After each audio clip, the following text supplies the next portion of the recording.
Hello folks and welcome to Gotham City Knights. This video will be yet another Batman Miniatures Game 3rd Edition Battle Report. This is our 5th Battle Report, and due to the continuing COVID-19 restrictions, we continue to play on Tabletop Simulator. We here at Gotham City Knights seek to not just show you how our games play out, but also give you insight to our strategic and tactical decision making throughout. My name is Kaiwas and my opponent as always is Salandra. And today we actually decide to bring you a Batman on the table. I know, it's been 4 games and now our 5th before we would actually show you a Batman in the eponymous game, but he will be facing off against the mafiosos in suits of organised crime. If you've just stumbled onto this battle report, or you're a new player looking for more information, before we dive in to look at the crews that we played with today, I just want to highlight we do have a How to Play series that you can check out in our playlists if you visit our channel first. So over to the lists, and we promised you a Batman, and we've got the newest one available, the Year 1 Batman from the animated movie and the graphic novel series. So this one is probably the most flexible Batman that have been released in 3rd edition, with the flexibility of having access to more manipulates, being able to sort of act as that vigilante running around the board, passing off the boss to other miniatures on the board so that he doesn't have to inspire the rest of the crew himself. Very in character with how the character worked in the graphic novel and animated movie. The Commissioner Gordon piece, which is probably going to be the boss that gets passed off to, is the, as I've said before to Salandra many a time, one of the most efficient mortar pieces. He just sits at the back, fires artillery anywhere on the board with his aerial support and heliport abilities. Then we've got the sidekick Carrie Kelly, very effective and efficient piece, extra access to manipulate through handyman, very hard to kill because of defense 5 and the boy wonder trait. Speaking of boy wonders, we have the Damian Wayne Robin henchman. He is probably Salandra's favourite piece in the game, always seems to find a way to put him into any list that she's playing, be it League of Assassins or Brave and the Bold, Batman. And eventually, I'm sure, whenever she gets around to playing Court, he'll fit into that as well. We have Old Faithful, the GCBD detective, who is hidden, gets to deploy very far forward down the board and really just pump out suspects with that detective and radio.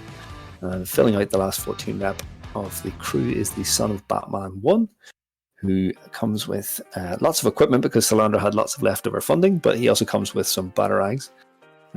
So speaking of equipment generally, giving the rest of the crew as much as possible access to arrest and radios on the detective and the son of Batman, with order on them as well through the sergeant training, giving them all a use for their special actions and really just trying to be as efficient as possible, using everything up. Looking at the objective decks next for Batman, you can see the 2 character cards in there, one for the Bruce Wayne character and one for James Gordon. Both pretty much auto includes because you might be able to score them at some point in the game and they have a decent enough resource. Then the rest of the focus is mainly on the suspect game with as much, arrest thrown in there as possible. You'll see come through everything, and obviously all the snitches. And they secure the perimeter, so sort of cycling through those suspects rather than setting up a battery of 8 of them. You're actually starting to spend them for different reasons. Non-lethal ammo, which is just like a nice little convert blood damage to stun on a ranged attack, which means you can actually maybe knock things out in order to arrest them, and then of course get them off the streets to arrest things and also shut down your opposition's resources. And then of course the generics, Salandra always likes to take valuable command base, always useful. Die Hard always seems to be one that you can probably find a way to score. Overdrive helps cycling through the deck, and I'm feeling weird she took specifically this time as though she had 1 card left in order to help with the paralyze effect of Batman's blow dart.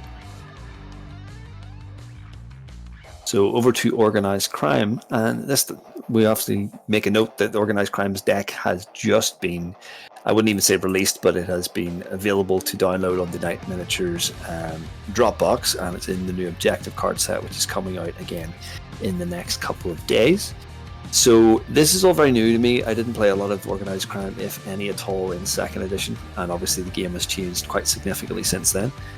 We did play a practice game the week before, but as much as it was a practice game and I got sort of to grips with bits and pieces of what the deck has, we had a very odd deployment having the face-off, which kind of countered maybe one of the problems that we'll see that this crew has during the game. So quickly running down, I've gone for a bit of character in the crew, with Ventriloquist as the weird-looking fellow holding a doll or dummy leading the crew.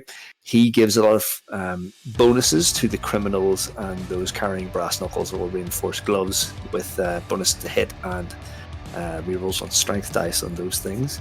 So he kind of buffs up the kind of weakling, very cheap henchmen. So my intention was to include pretty much as many of those as possible. I found, I suppose, the highlight would be Iceman, the guy with the assault rifle, because the trait from Ventriloquist is just a straight +1 to hit if you're a criminal, +1 to hit on a big nasty assault rifle, and in this case with a silencer, really was appetizing. Filled out the list with a couple of LexCorp troopers because they're just medium armor is just good. Crazy Quilt, who's just out. I wanted to see what tricks he could bring, but I was worried about him getting arrested, so give him some lockpicks. Calendar Man, he already has the runaway trait, so couldn't be arrested. And I really wanted to see what Salander would think of a attack 5 or defense 5 Calendar Man, whenever the amount of points sort of trickle around to that part of his traits. Gave him a bulletproof vest because, again, Gordon's nasty with his aerial support. And then just loads of dudes in suits, nicely tailored mafiosos looking to exert their influence on the board. So here we take a look at the objective deck. So you've got quite a lot of different focuses in this. There's some to do with the removal of suspects, and then placing suspects near your own boss. There's quite a bit to do with killing and removing things as casualty and KO. But again, those sort of are under conditions mostly. Then you've got the strangest card in there, which is the pinched mobster card, which I guess we'll highlight now. Effectively, whenever a friendly model takes damage, you can play that card out as a reaction, and then place an event marker beside that person who took damage, and then you basically have to find a way to ferry that event marker back to your deployment zone through manipulating it. Now, it can be manipulated by both sides, sort of a back and forth pull. So there's a little bit of that, which means that I don't want to be too far up the board, because if I tend to use that on those opportunities, then it's never going to be pulled all the way back into my deployment zone. I guess we'll take this opportunity to look at the Black Market special ability for the Organised Crime. This is what sets them apart other than their objective deck. Effectively, all of these objectives that come, except for the character card, have a black money value printed at the bottom of them, which you basically accumulate whenever you score those cards. Black money is effectively used on an activation of a henchman who is under the Inspire rule from the boss, to sort of give them one extra piece of equipment. And you can see here there's a list of them all. It sort of gives them a little bit of flexibility in game. React to what you're doing, react to their weaknesses or the board situation, and obviously once you spend that, that's gone. So out onto the table now, we have the setup and the event type already drawn in front of you. So it was a jewel in this case, which gives you this quarter of a circle on each corner, and then there's a event marker placed right on the edge of that, which is basically a 4-inch radius around that. Only free agents can actually move. Now, oddly enough, we didn't have any free agents in this list whatsoever. So that basically made a spot on each corner that we would have to basically move around and deploy around and not get stuck into. The event type was in the spotlight, which basically means that the lampposts cannot be destroyed and they move around a little bit. So giving whoever has the initiative first a sort of bit of flexibility with where they might want lit up on the board.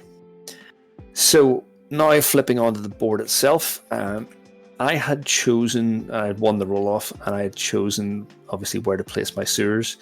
Salandra had been very smart about this and placed both of hers in places that I effectively couldn't reach and wouldn't be able to use all that well. And due to the deployment coming out after we'd placed sewers, one of the sewers I had placed was smack bang beside the event marker and pretty much unattainable the entire game. So that was a wee bit frustrating. Lampposts, a wee bit more favourable for me. In the middle of the board, quite lit up, giving me sort of alleyways to hopefully lay down some fire. Then we got to deployment, and you can see the 10 miniatures that I brought to the game basically skirting the edge of the 4 inches around the event marker. Ventriloquist trying to spread his Inspire as wide as possible. Crazy Quilt, I wanted to get up the board as quickly as possible, but just everything, because of that event marker, really slowed my first turn in advance. On Salandra's side, she only actually had to put 4 of her miniatures inside the deployment zone. Gordon didn't really mind being that far back. He was going to be able to inspire the 2 henchmen and then the other henchman across the board with his radio. Carrie on a sort of flanking maneuver because she has the speed and the sort of toughness to deal with it.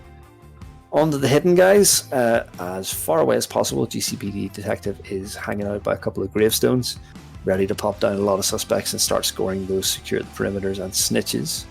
And then Batman hiding just out of sight. He actually could have been even closer probably with his Master of Stealth, but he ready to pounce on the organised crime crew. So Salandra won the roll-off during the take the lead phase and passed the initiative to myself to really allow me to move forward and then pounce on me in that sense. I popped down some audacity on Crazy Quilt, onto Iceman and on the Ventriloquist, as well as Calendar Man, sort of keeping a threat on those guns, keeping a threat with Crazy Quilt's abilities, and that Calendar Man has a lot of tricks that he can do as well. Didn't play out, as you can see from my hand, I have the True Boss card in my hand. Chose not to play it out because the resource would, well, I would hope would be useful at some point during the game, and I was pretty confident that I could score that any turn that came up. Over on Salandra's side, we have Audacity on the 3 non-henchman miniatures in Carrie, Kelly, Gordon and Batman. All going to get use out of that this turn, hopefully. And then the other one on Robin, who obviously has that bat claw that gives him that flexibility to move a lot further up the board and start supporting. Radios and the other 2 guys, GCD PD Detective was going to get as many manipulates as he would need where he was, and Son of Batman could also pop out suspect if he needed this turn. Then we moved the lamppost because of the In the Spotlight event. I was able to move the one towards Salandra's deployment zone a little bit up to sort of shine more on the route that she was going to take across the board, whereas then she moved the one which was closer to the right hand side of the board towards myself in order to sort of clear up the second sort of stage of movement across the board. I very quickly realized what I sort of had already mentioned in the crew building sections, that there is a very distinct weakness of the organised crime crew, and it's that they don't have a ton of mobility. And putting a great big 4-inch radius circle in the way of my progress up the board really hampered me. I also was looking at my hand and not really seeing a ton of ways to score points passively without interacting with my opponent, so I was doubly kicking myself for the specific deployment coming out, and I didn't really see a reason to pop out just a ton of suspects, knowing that I was facing the Batman crew, which generally has a lot of cards that are going to score off removing suspects. So I started with Tyrone, who's one of the prisoners from the Blackgate prisoner set. He was within 8 of Ventriloquist. I could have manipulated and placed a suspect, but I really didn't see a reason to do so. I didn't see that I was going to be able to use the shakedown card this deep into my own sort of half of the board. So I just tried to make him go as far forward as possible and stop there. Salandra responded by also not committing much forward in this activation, and didn't really need to. The GCPD detective in the northeast of the board didn't need to move to place out 2 suspects because he has the detective trait and he has his radio to inspire him to do so. So there are 2 suspects out on the board, already starting that count up, and Salandra played the wait for backup card on the GCP detective, which he rolled a 2 for. So in 2 activations, that would score. Now, I did think that that was a card that she might have wanted to hold back a little bit, because it did allow her to basically bring back one of her cops from the dead, namely the detective, because he's one of those useful pieces that could continue to score throughout the game. But it was an easy 2 points for her at this point, so it got her hopefully a lead. Next, I took one of the LexCorp troopers, the one towards the south of the board, to sort of continue to press forward, trying to create a henchman bubble and sort of roll up the board. Again, it doesn't really get very far forward when you take into account the event marker.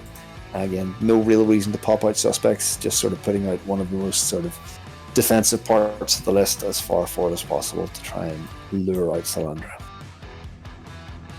So Dimian was up next, and before he was able to move out of the deployment zone, he used his detective trait and his inspire manipulate to place a suspect marker just outside of the deployment zone. This was a snitch, so very far away, very difficult for me to get anyone nearby to actually challenge that. Probably an easy 3 points. Then he popped his Batclaw and charged over to where Batman Year 1 was. Considered putting out another suspect with the actual manipulate that he had this round, but decided against it because this wasn't a objective deck that was going to win on just having more suspects, but more so having the right suspects in the right places. The frustration on my side was building, seeing that Salandra was already working towards a good amount of points in turn 1, and I didn't really have any path to anything at all, so I really had to take advantage of what I could. I did have the message job card in my hand, so I thought about actually trying to be cheeky and taking a pop at Batman. So Calderon activated, moved up, probably the only person that could actually reach Batman because he has a reach on his taser or his stun gun or whatever it is. Was able to sort of shoot him around the corner with his taser.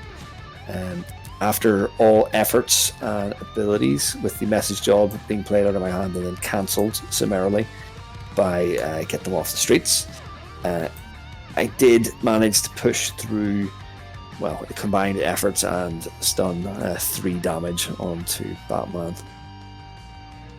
Mistake on both sides here. I actually forgot to trigger my distract special ability because I think I was already distracted by the frustration of the game so far in order to reduce Batman's defense at all. And Salandra forgot to play out the Jim Gordon objective card whenever Batman actually survived the attack, because he was a leader within 8 inches of himself, taking any sort of damage and surviving.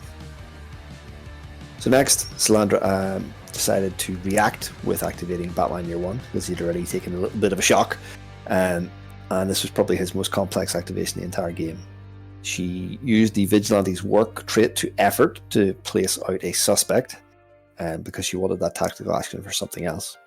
Then used the Bat Beacon, which effectively places the explosive template centered on that suspect, and then rolls 2d6. Anything underneath it that has a willpower lower than the roll actually gets scared and pushed. Thankfully, Calendar Man actually survived that. Batman himself is immune, but if he's under that template, he gets to basically get placed within a certain amount of inches of that spot that he's in currently. He then chose to come over beside Calendar Man, just outside of base to base, close enough that he didn't have any sort of cover to fire off his blow dart. The blow dart hit, doesn't do any damage, but it did paralyze Calendar Man, which was an effect which allowed Salandra to score the card I'm Feeling Weird. Then Batman decided that cowardice was the better part of valor, at least from my perspective, and retreated to next to where the GCDBD cop was, so that anything next turn would have to overreach to get him again. Pushing down the east flank again, I followed up with the Malatesta model. Probably actually the fastest miniature in the crew, which is kind of weird, but he's movement 10 and he has the fast trait, so he has the sort of a range of 12 inches. Bounds forward and used his backpack to actually pick up the suspect marker that Batman had just used as the beacon moments ago. He then played the Paying Tribute card out of hand, setting that up. that I revealed the suspect, and then to score that card, the same model would have to place a suspect within 4 inches of a friendly boss later in the game. Salandra played in response to that the Comb Through Everything resource to just continue to cycle through her deck. She wasn't actually able to place a legal suspect because of the restrictions of the card, but it is May, so they're still able to place it nonetheless, or play it nonetheless. Tale of Two Robins continued as the second Robin, Carrie Kelly, activated on the west side of the board. Basically came directly south and placed a suspect marker out with her handyman ability, and then used the concealment special trait just to make sure she wasn't going to get shot up in the rest of the turn. Again, continuing with the sort of frustration of the game for the organised crime, I ended up splitting my forces at this point, probably to my own detriment, but I had already gone chasing after Batman, so I thought I needed to back that up a little bit, sort of sensing that there was probably damage incoming in the other side, so decided to activate LexCorp 2 and move him from where he was north. He only just about cleared the deployment zone, so again, no use at all for any Inspire at this point, and no black money to upgrade any of the miniatures on the board. Simple one on Salandra's side, took the Son of Batman forward, and then with his Inspire from Gordon, popped out a suspect. No real reason for the suspect, just as a potential bat beacon location in the future the next time that came active, if Batman needed to redirect a different kind of way. I feel like I made a bit of a mistake here. I took the Tailor, which was the bodyguard of the group, forward out of the range of the ventriloquist before the ventriloquist had activated, but again didn't have any suspect to put down at this point, or any reason in my head to do so. Next up was Gordon, and immediately I was realizing my potential mistake as Salandra activated the air support trait with her special. The heliport equipment that Gordon has allows the air support not only to place a explosive template's worth of light on the board, which exists for the rest of the turn, but also allows Gordon to basically have someone in the helicopter actually shoot one of the miniatures in that area. So Salandra was looking across the board, and I was hoping that she wouldn't shoot my boss, as he didn't have anyone nearby at this point. And I think she probably did make the right decision in the end, because I had shown her, unfortunately, not that Malatesta was specifically hidden before he moved up, but I don't think she'd noticed he was that fast and flexible for this list, which actually doesn't have a lot of speed or flexibility.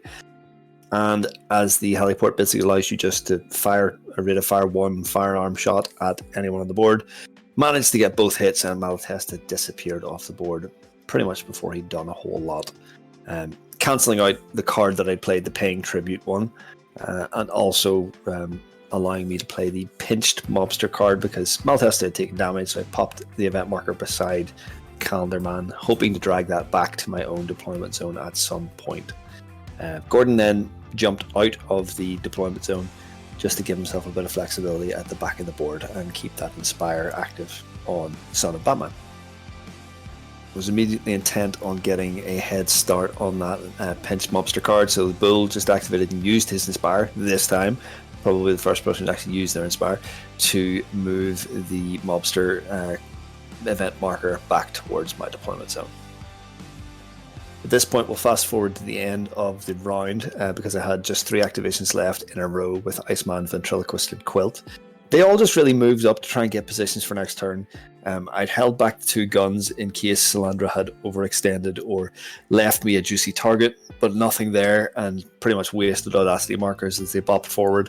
Nothing to play out of hand, and at this point I will admit that I was getting very frustrated with how I'd built the list, how the event had come out and basically screwed up my plans, and how the deployment zone had really sort of hampered me getting to where I needed to go, along with Salandra being able to efficiently score points, as she should, from a well-constructed deck that she had practice with and didn't have to engage me, especially in the early turn, to keep that running.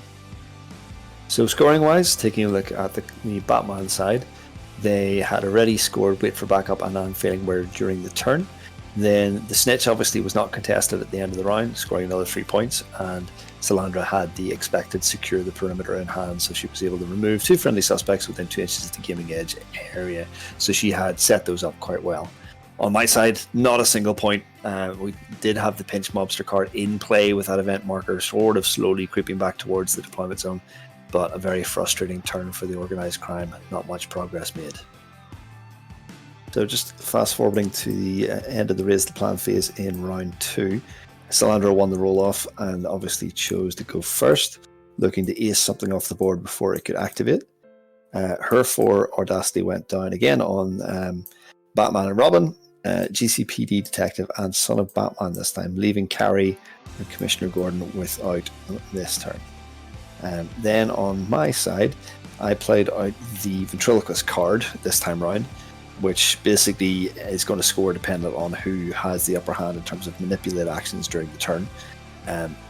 Should be easy enough for me to score because at the end of the turn, even if I haven't manipulated up until the end of the turn, it can't go into negative. So the first manipulate I do after all of Salandra's miniatures activate will basically score me it if I time it correctly.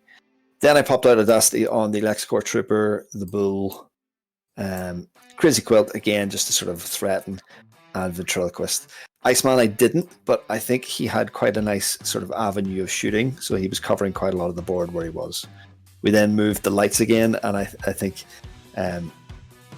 right in the middle of the board, the central one hopped over the barrier in the middle, and the other one moved back towards where Robin was.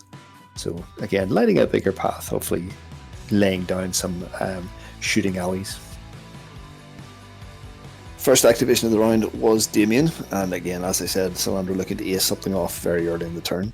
She took Damien forward to attack Calendar Man, and remembering these katanas that Damien has actually do stun because he's in a list which is Batman affiliated. He summarily put pay to Calendar Man, unfortunately not able to block enough to keep himself from being knocked out.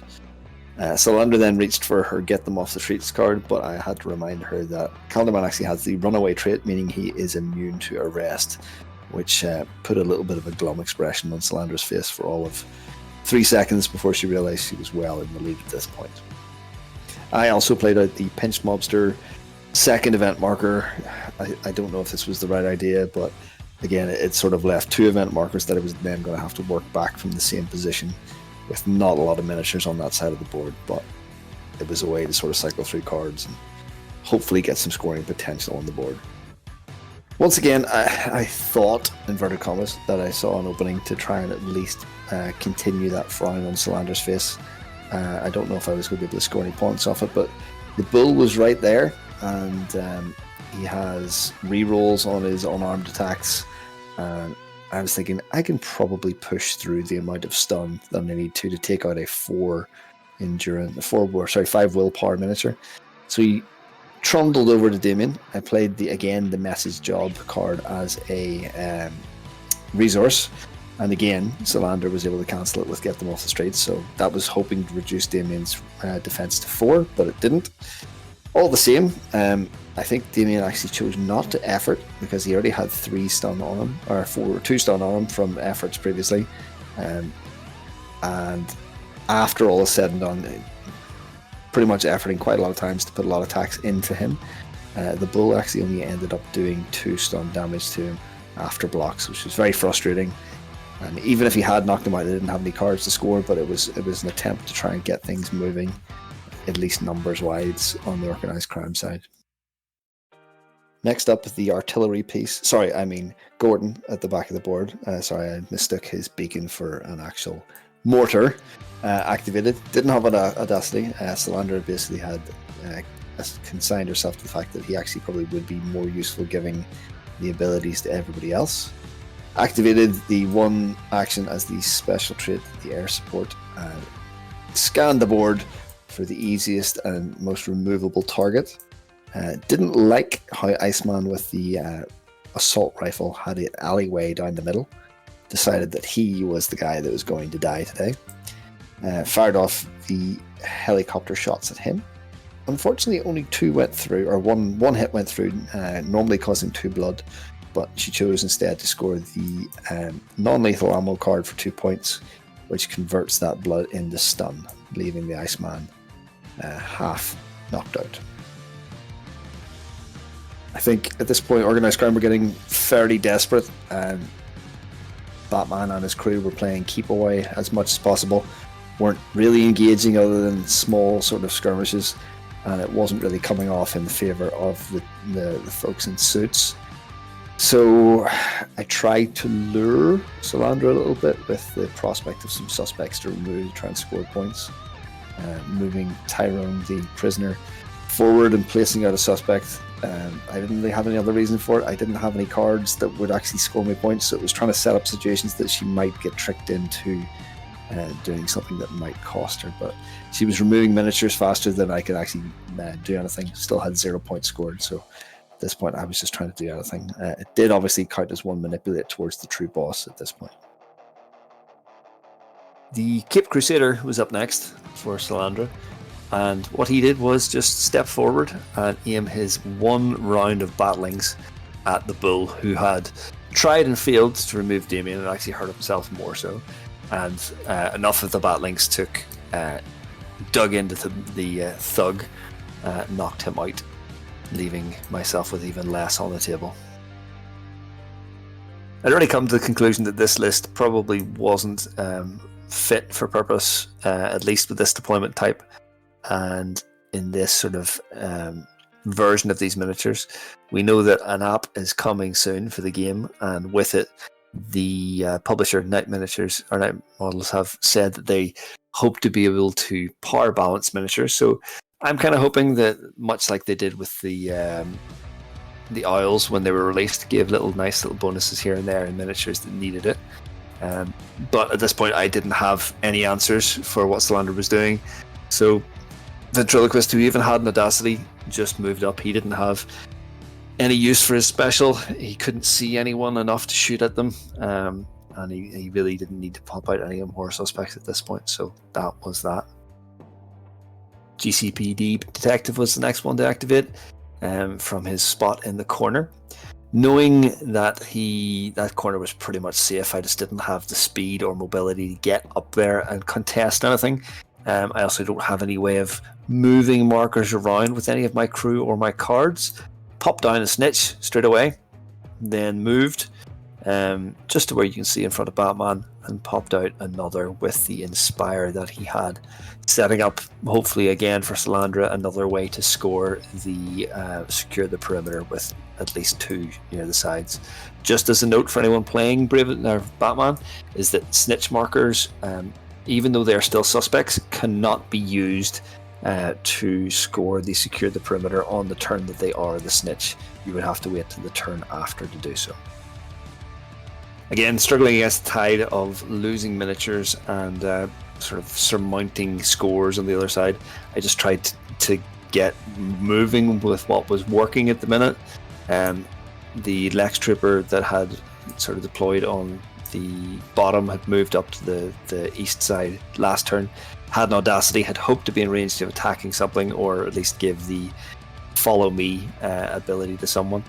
Totally forgot about the follow me ability, I will admit, but the 2 guys in front of me were totally KO'd, so I couldn't really give them extra movement for next turn anyway. But he moved up, used his manipulate to move the most southern pinched mobster marker back towards that deployment zone, looking like I might actually score some points in the future. Carrie Kelly next up. Didn't have an Audacity, but she has that handyman trait which is so flexible. Is able to set up yet another suspect marker for the secure the perimeter, and used her actual normal action as the special conceal, just making sure that none of my guns could get her. Sensing his opportunity was gone this turn, Iceman decided then just to, again, hopefully try and lure in Carrie Kelly next turn, popping down some nice and tasty suspects for her to hoover up and score points next turn, and me hopefully to get a nice shot off on her. Tried to get in a position again where there would be an alleyway for me to get shots down the field if any of Salandra's miniatures decide to pop out of cover, but not much more than that for the coolest guy on the pitch. Turn was winding down, and Son of Batman just came over to where the scrap was going on at the minute. Did find himself in a position where he couldn't get out of the light, but he just used the rest of his turn to pop down a suspect in case Batman needed to use his beacon ability in the next turn as it was coming back up to refresh. Again, just rounding up a couple of activations in a row for the Organised Crime because there wasn't actually a ton achieved. I decided to try and take the long way around the event marker with the Lex Trooper and Crazy Quilt. Crazy Quilt pops down a suspect to do so. Just really trying to support trying to get the pinched mobster markers back in the My Deployment Zone. They've really run the circle around here to get round there. Quilt wasn't unfortunately in range of doing any of his special stuff, even though he can actually see through that building with his abilities. Then the Tailor, keeping the bodyguard around the Ventriloquist, just came up to beside the hedge and popped down a suspect, trying to set up potentially the trap of the Shakedown if Carrie was to pop over and visit in the next turn. So scoring wise, bit of a downturn for the Batman crew, I say slightly jokingly. Scoring that snitch that they put out very early in the turn, secure the perimeter, again removing a couple of suspects from around the edges to score that, and the non-lethal ammo that Gordon hit the Iceman with. On the Organised Crime side, I slightly giggle as they score their first card of the entire game. The true boss scored whenever Crazy Quilt and manipulated towards the end of the turn to put at least one stun marker on that. That gives them absolutely no actual black market money, thinking about it, because the Ventriloquist card doesn't come with any, so they don't even have any progress towards any of the extra equipment they can buy. Still 2 pinched mobsters out there, one of them inching ever closer, probably going to score quite quickly, but still very frustrating as our second run through with this crew.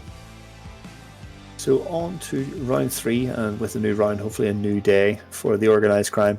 Organised Crime actually won the roll-off with all of the extra passes they'd received from things getting knocked out before the Batman crew and the missing miniatures at this time. So Audacity in this case down on the Ventriloquist, Crazy Quilt, Calendar Man, and the Lex Corp Trooper 2 on the eastern side.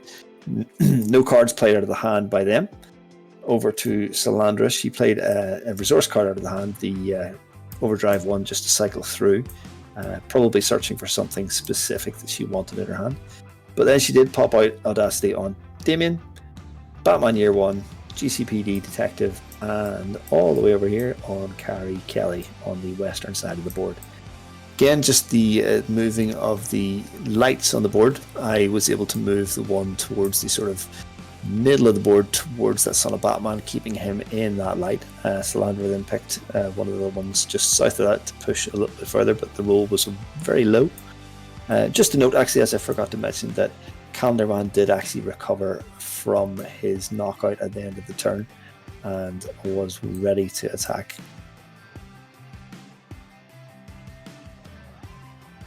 So jumping into action, I really needed a win of some sort, regardless if I was actually going to score any points. I just needed to feel good about playing in this game. I chose Calendar Man to once again go after Batman. This time, he obviously had to stand up, so it took impaired movement, but he did have enough movement to get there, and including his reach on his weapon. This time, I did remember my Distract special ability to use on Batman, reducing his defense to just 4. Which really increases my chances of actually putting any sort of damage through. Attacked, didn't have any efforts to use, but Salandra was being cautious because this Batman's only 7 willpower, and she wanted to keep that as a resource to try and manipulate later on. Didn't effort in defense. Unfortunately, the dice spiked for her, and I put through enough stun to actually knock out the Cape Crusader and remove an activation off the board before she'd even got to start causing havoc this round. Salandra had been trying to get them off the streets for almost 3 turns, and at this point actually got her opportunity. Damien, who had survived the onslaught from the bull in the last turn before Batman had put the bull down with a nicely aimed batarang, just put a couple of wrist ties around the criminal, and that was him gone for today, scoring to get them off the streets, as mentioned. Then, Not content with that amount of efficiency in the turn, popped over and bopped Calendar Man on the head enough to knock out the precocious villain.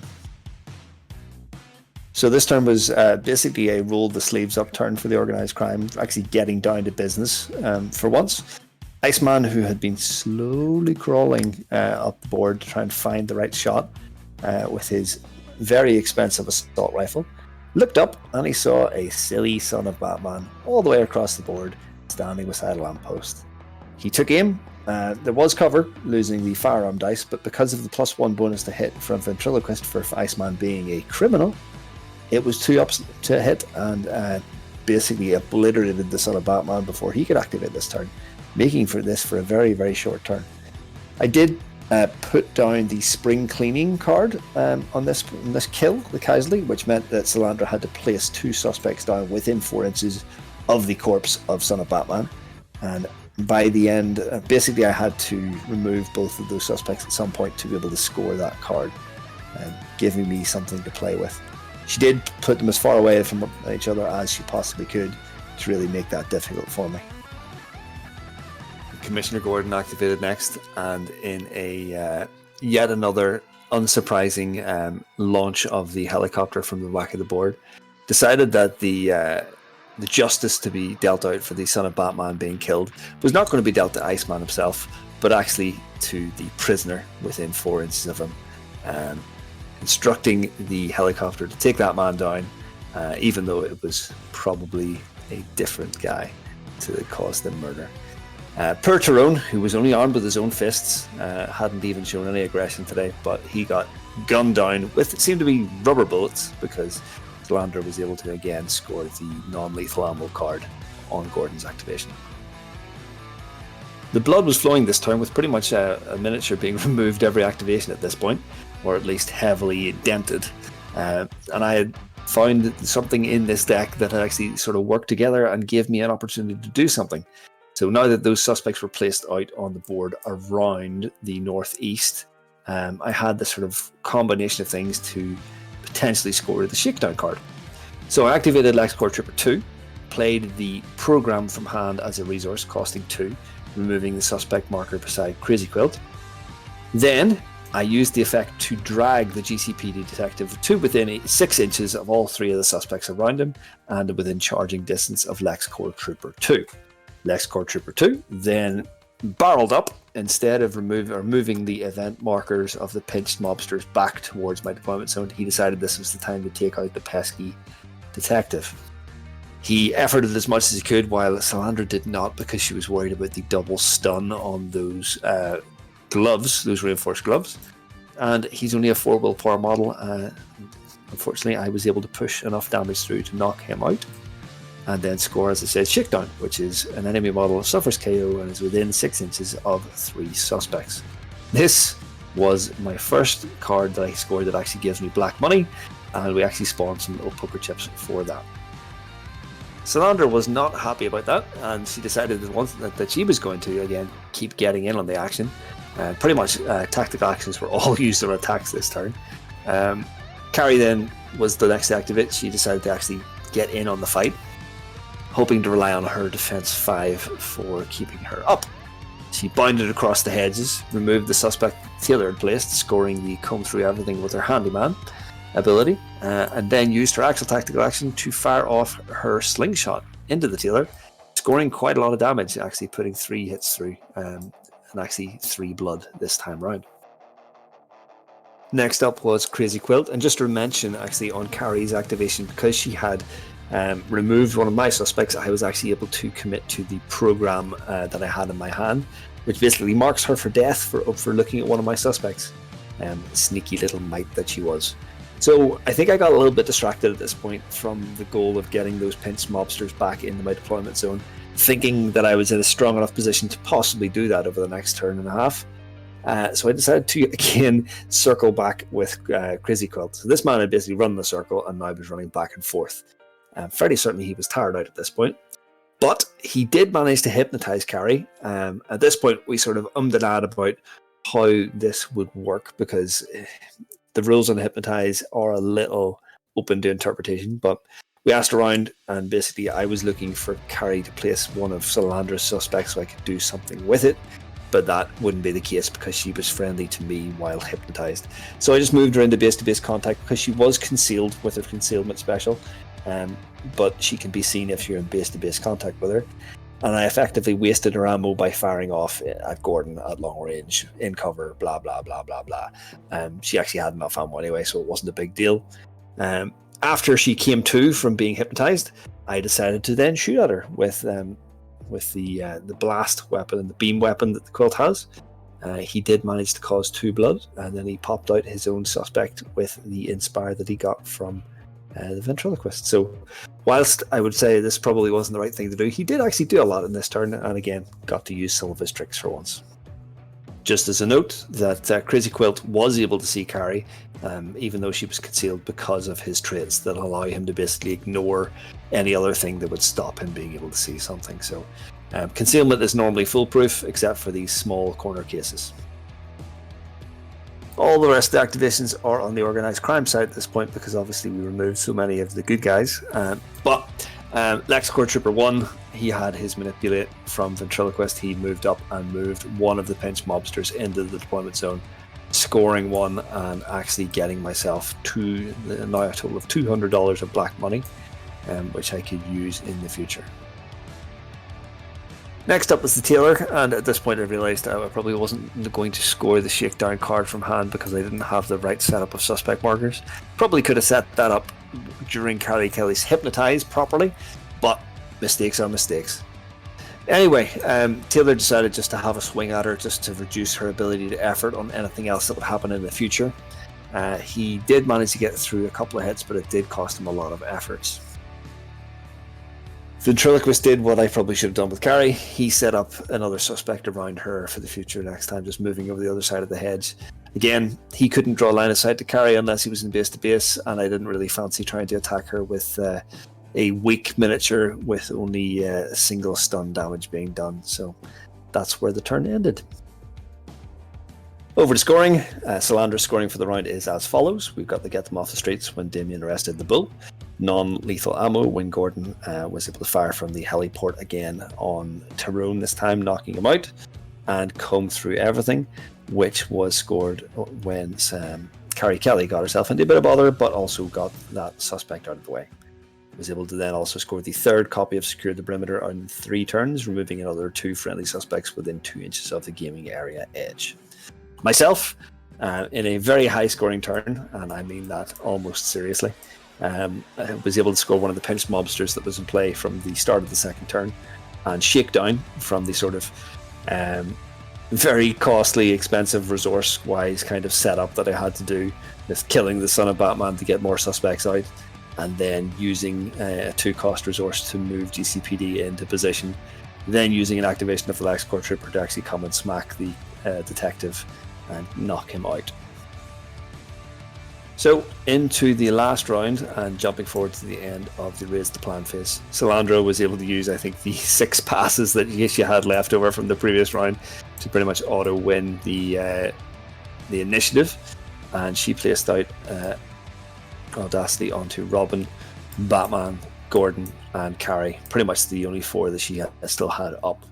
I chose to put some on Crazy Quilt, Ventriloquist, the Tailor, and then on the other side I had one on Calendar Man. Calendar Man again woke up, so it was quite interesting to see how he had kept himself alive the entire time.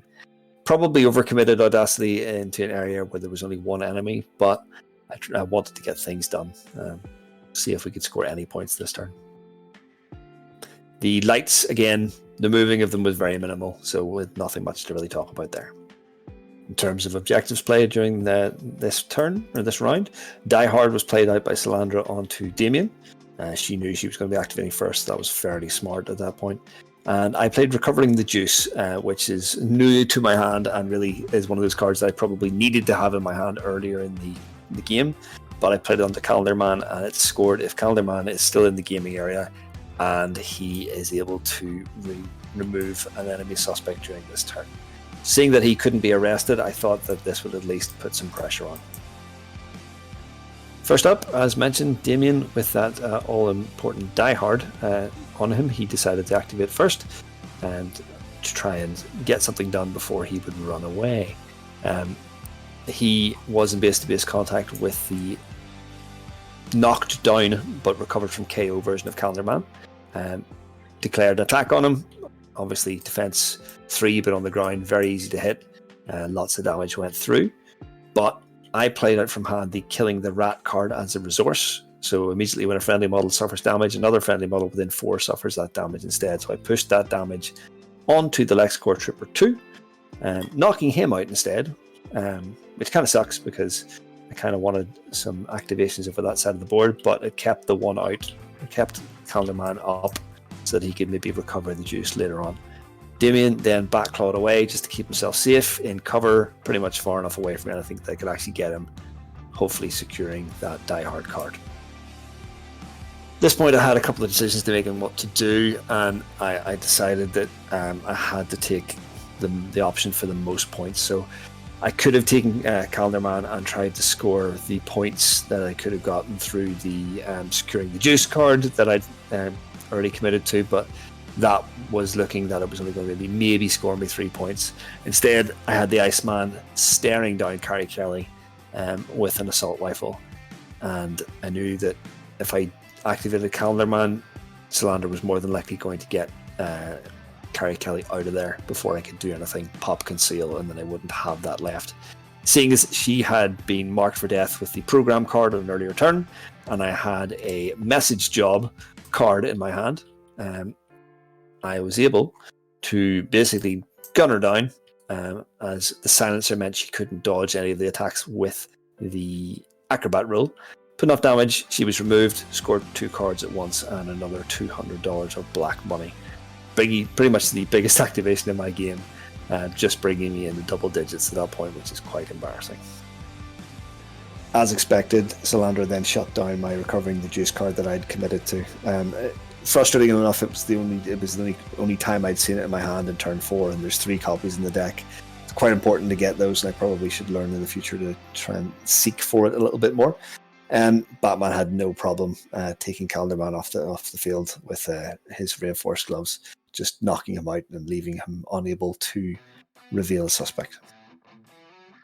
So 2 quick activations in a row here. Crazy Quilt up first, and just really trying to seek through the deck for anything. He played the Paying Tribute card as a resource because he stays the entire activation within 4 inches of Ventriloquist. Removed a number of suspects around there just to heal the Tailor. And then, of course, this is where I started to draw the recovering the juice cards that I probably would have needed earlier in the game. Salandra then was holding back on her last activation, so actually used one of her passes for once. Then I activated the Tailor, and basically because he was within 8 of the Ventriloquist, got his Inspire, had his Audacity, popped through the sewers, and was able to remove one of the suspects that was on the other side, committing to the Paying Tribute card. Again, trying to cycle, see if there was anything else left in the deck that I could potentially score. But once again, another copy of Recovering the Juice arrived, and there was nothing more I could do. Probably the last meaningful activation of the game was Gordon. So he just nipped over the other side of Damien to leave enough room between the other suspect and placed down a suspect himself, which was the final snitch of the deck, bringing the game probably to an end. So let's look at final scoring and what was scored in round 4 for both crews. First up, for the Batman crew, we have the Die Hard, which was placed on Damien at the start of the round. He managed to squirrel himself away at the top end of the board away from danger and keep himself up to score that. And the snitch that was placed later in the round scored.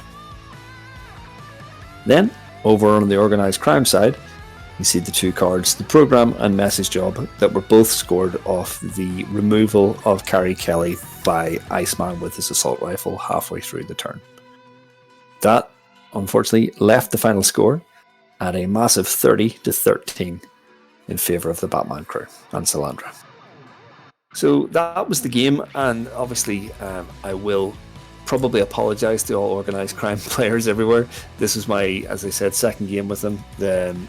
I had built the crew first time round on just looking to sort of put as many suits on the board of the suits that I liked, in terms of what looked better and tried to key into Ventriloquist's abilities. I liked the buff that Ventriloquist gave to them all. Probably went over the top on the reinforced gloves because it's only a reroll of 1 dice, whereas the +1 to hit is probably better on all criminals overall.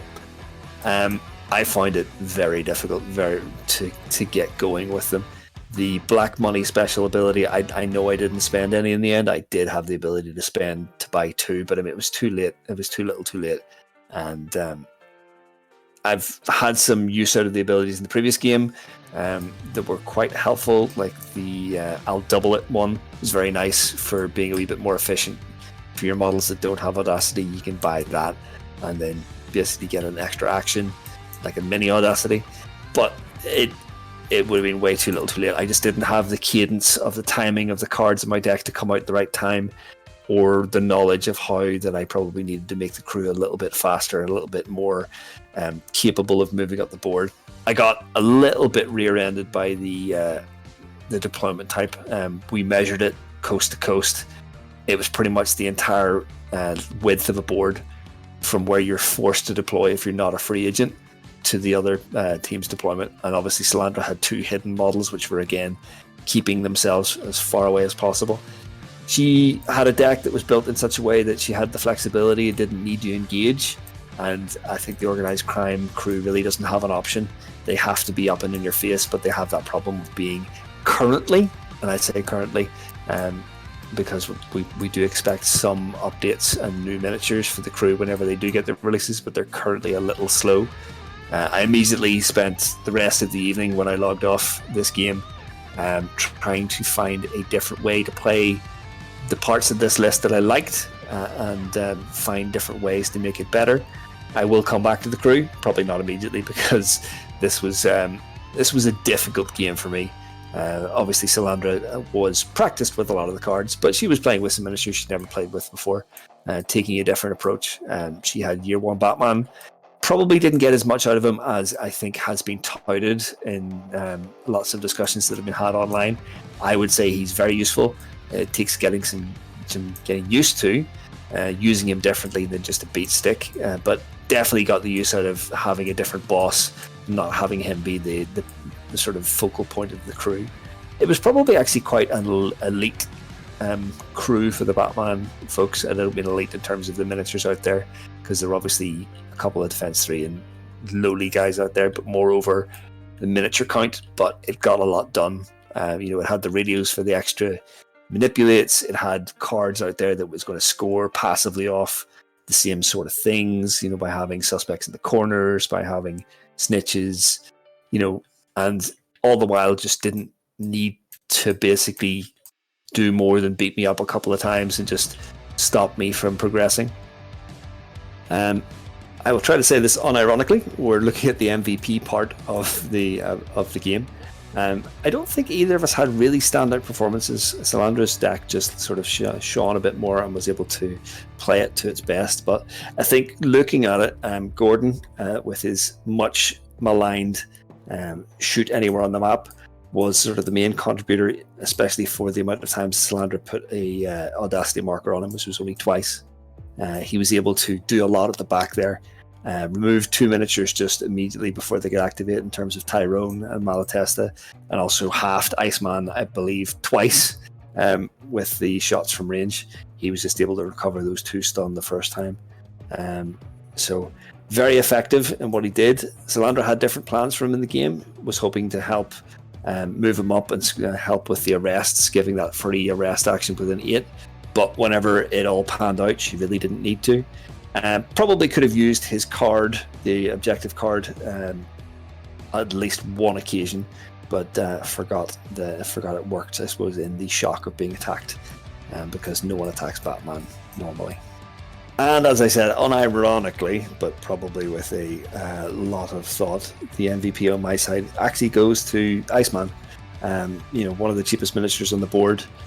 Didn't do a whole lot the first 2 turns, but I suppose he did actually remove Carrie Kelly in one fell swoop and shot a Son of Batman off the board. I mean, that's as good as you're going to get in this performance. I didn't score a lot of points, but I really like how Iceman works with Ventriloquist to that +1 to hit. I mean, everyone loves the strike dice on firearms, but whenever you've basically got a +1 to hit, that makes Defense 3 models into every dice as a firearm.